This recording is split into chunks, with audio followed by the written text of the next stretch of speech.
When we went to the specialist, they did the ultrasound, and she was like, "Oh, there's 2." I was thrilled. I was like, we're gonna have 2 little girls, 2 little me's running around. They came home 2 days after we had them, ready or not, here we came home with these 2 healthy, happy little twin baby girls, and had no idea that anything would be anything but perfect. Everything was going along really well until about 9 months.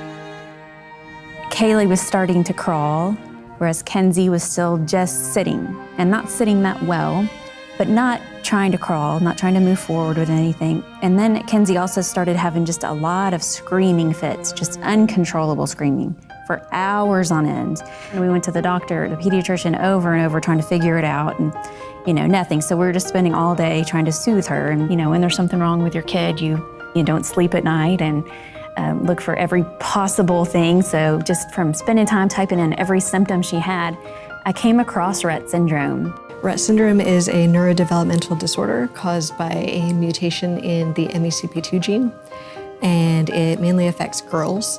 And they develop normally until they're about 6 to 18 months of age, and then they have a rapid regression of any skills that they had acquired. I'm in the medical field, I'm a therapist, so, and I was not familiar with it. I had never even heard of it. As soon as I went home and started researching it, I knew she had it even before we got the blood test. A week or 2 later, we got a call saying that yes, it was Rett syndrome, that she had the mutation, the MECP2 mutation for Rett syndrome. And they said, well, since the girls are identical twins, we will need to test Kaylee as well. Sure enough, she has the exact same mutation. Well, at the time, Kaylee was learning her alphabet. She was starting to say words. She could tell me every sound for every letter in the alphabet, played games with me, could count to 5 easily, and her colors, and was just learning, and I couldn't imagine.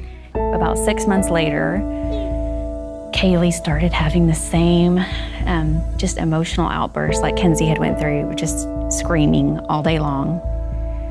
And she just stopped talking. And so we watched her go through the regression.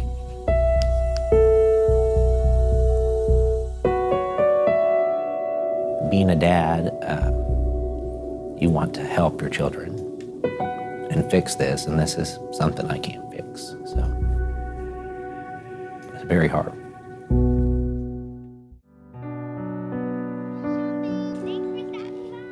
They love their brother Jackson. I think he's the favorite person in the whole family. If neither of us can make the girls happy, we send in Bubba. And he can usually figure out a way to make them giggle and laugh. And you go through phases where you have a lot of hope and everything's going smooth and therapy's going well and the girls are healthy. And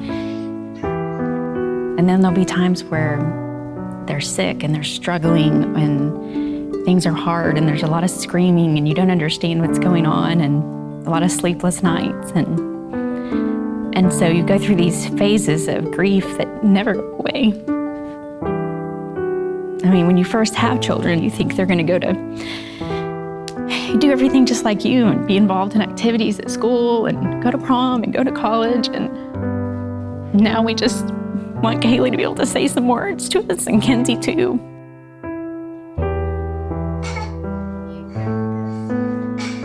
The girls go to a therapy class every Monday to work on gross motor and fine motor skills. Neither one of them take any medications. There's really not any medication to help treat any of the symptoms for Rett syndrome right now. There's one drug, trofinetide, that is hopefully going into phase 3 of clinical trial in 2018. But it's a drug that could remarkably improve their life. We know a lot about what causes Rett syndrome. We know a lot about the symptoms, the progression of the symptoms. I think there are a lot of ways that current treatments could be improved by adding on different drugs to the current treatments or devices to help with the current treatments to make them better.